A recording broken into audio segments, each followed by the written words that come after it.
Well, the thing that makes it difficult for you to acknowledge non-physical is that the framework of your physical environment makes you want to assume that it's a similar framework, when consciousness is more fluid. And it also is helpful when you realize that you're really going to like this. If you've been listening to us for a little while, and if you heard us talking about how as you sift and sort through life that you launch these rockets that go into this vibrational reality. We called it the vortex. We wrote a whole book about this vibrational reality. So if you can acknowledge that you've been living a lot of life and you've been asking and asking and asking, and each time you ask, Source was there to answer what you were asking. And let's call it Source. Let's call it collective consciousness. Let's call it infinite intelligence. It makes it feel easier for you to not say it's so busy. Infinite intelligence has time for you. And you're not asking for everything that you want all at once anyway. So you're asking, and so it's answered. Once it's answered, it's held in this vibrational reality for you. So now the question isn't, does Archangel Michael or Abraham or Jerry or God or whoever the label is that you're utilizing as you're making your request, it's not about them then needing to stand by all the time. The request is made and the vibration is being held in that ready for you to receive form. The question is, what are you doing about getting into the vibrational vicinity? Can you feel what we're saying? Can you feel the difference in saying, Archangel Michael, I want you to show me my path, and saying, I realize my path has already been created and you've already shined a spotlight on it, and now I will find a way of putting myself in a vibrational attitude or mood so that I can realize the path that's already there. We want to help you to feel that everything that you want is all queued up for you. The answers have already been made. It's the putting yourself in the place of receiving them. But you see, you don't realize that for the most part because you're more interested in the turning thoughts to things than you were in the creating of the thought to begin with. But the hard work's already done. You've lived the life that has done the creation. Now it's the allowing the creation to be realized by you. That's what your work now is. About everything. It's hard for you to hear that sometimes as we say, so there's this vortex of creation and everything that you want is there. Get in the vortex, we said, get in the vortex. You got a little irritated that. How do I get in? How do I get in? And now we are saying, rather than get in the vortex, which is just another way of saying it, prepare yourself vibrationally so that what's in the vortex can be realized by you. Realized by you. Not revealed to you, realized by you. It's already been revealed. You just haven't realized the revelation. And then you say, okay. I realize there's money in my vortex. I would like to get it out of my vortex and into my bank. And that's what we're talking about here. You've got to find the vibrational atmosphere that allows you to be the receiver of it. And it will come in the form of an impulse. Esther's been playing a very productive and fun game with herself. She's been doing her best to not be scheduled all the time. She's trying to leave as much of her life unscheduled as possible so that she can follow the impulse. So when she gets an impulse to do something, an impulse to call someone, an impulse to text someone, an impulse to go move something from here to here, an impulse to unplug the charger and put it in the suitcase. How many times have you had that impulse, ignored it, and got home without your charger? Why not follow the impulse? And of course, those are simple ways of saying it, but following the impulse, because there is a really bright path that is lighting for you constantly. And whether you want to assign it to one archangel or another, we wouldn't. We would say, infinite intelligence has my back. Everyone that I've ever known is aware of me. So many things are queued up for me. There are 20 or 30 paths unfolding. It's one path, but 20 or 30 options for me to be on my path in any moment in time. Which one do I feel most inspired to?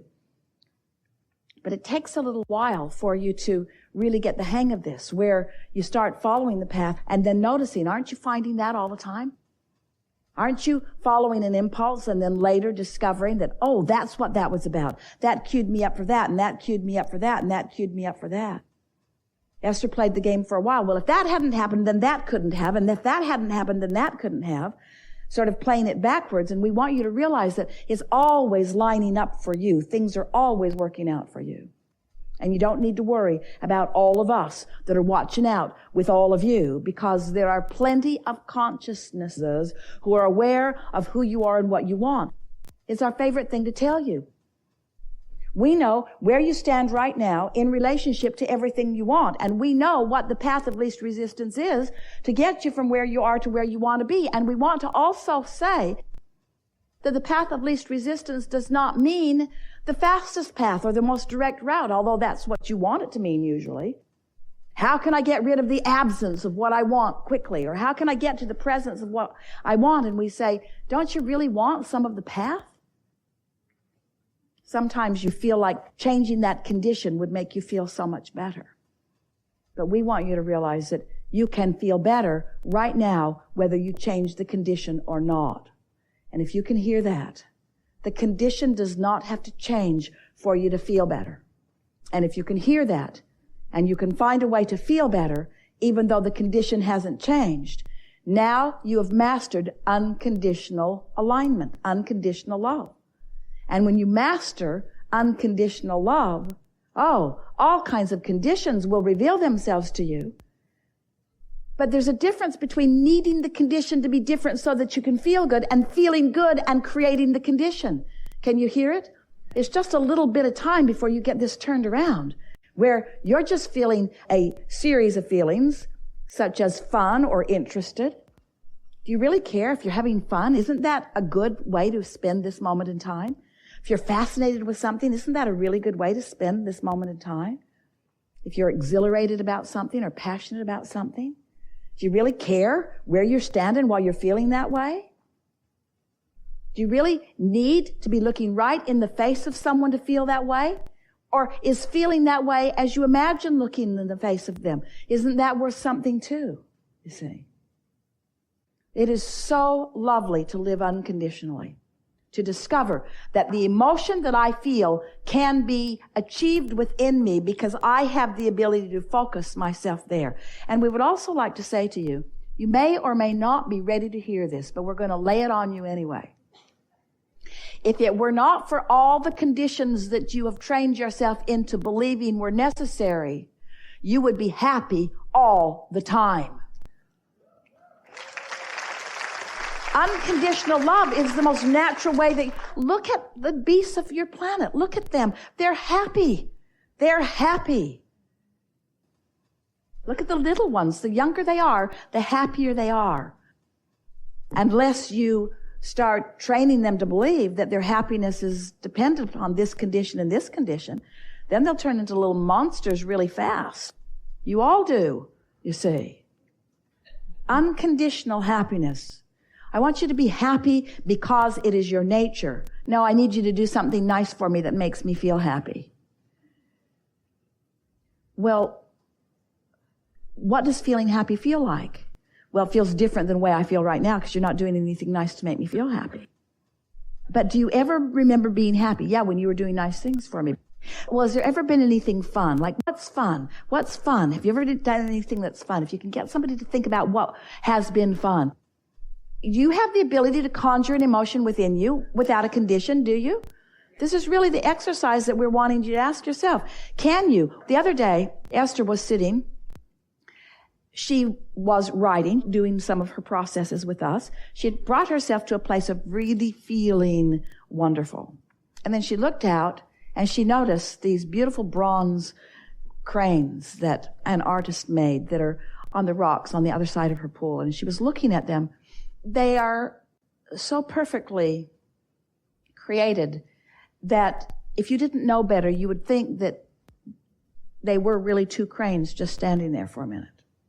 The color of them is perfect, the balance of them, the posture of them, their apparent relationship with one another.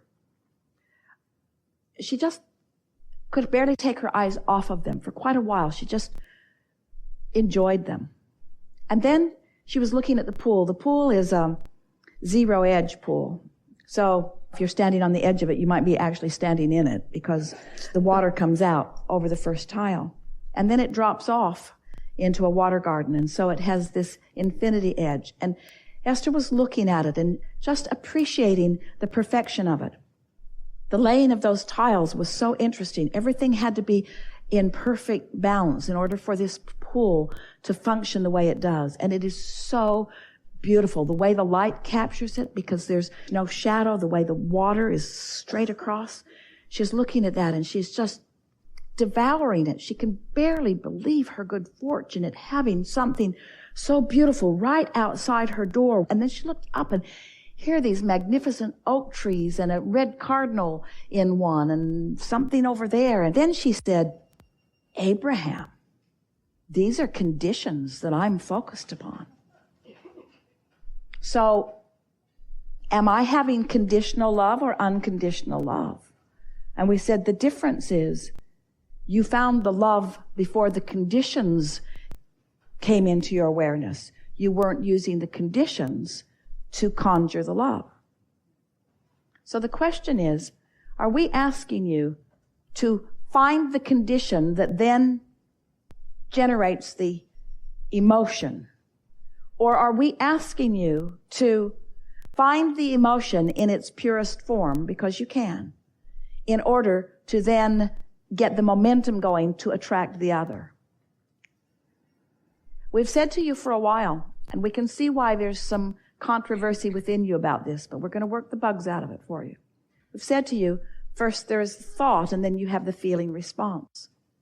But you were born into this physical experience as a thinking being. And the thoughts that you held as you were born into this experience, who you are, who you knew yourself to be, was unwavering, unwobbling. Your worthiness was not contested by you. Your value was not contested by you.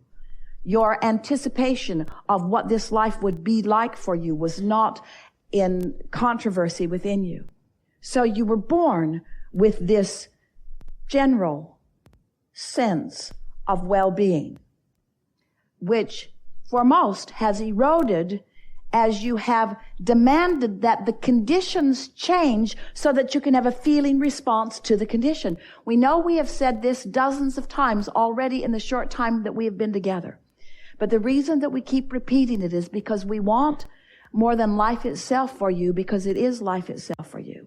We want you to embrace this idea of being unconditional in your alignment.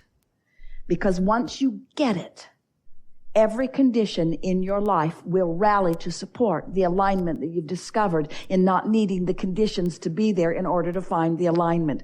Can you feel the circular reasoning in all this? I need that condition to change so that I can feel better. And then when I feel better, all conditions will be better. You can't get there from there.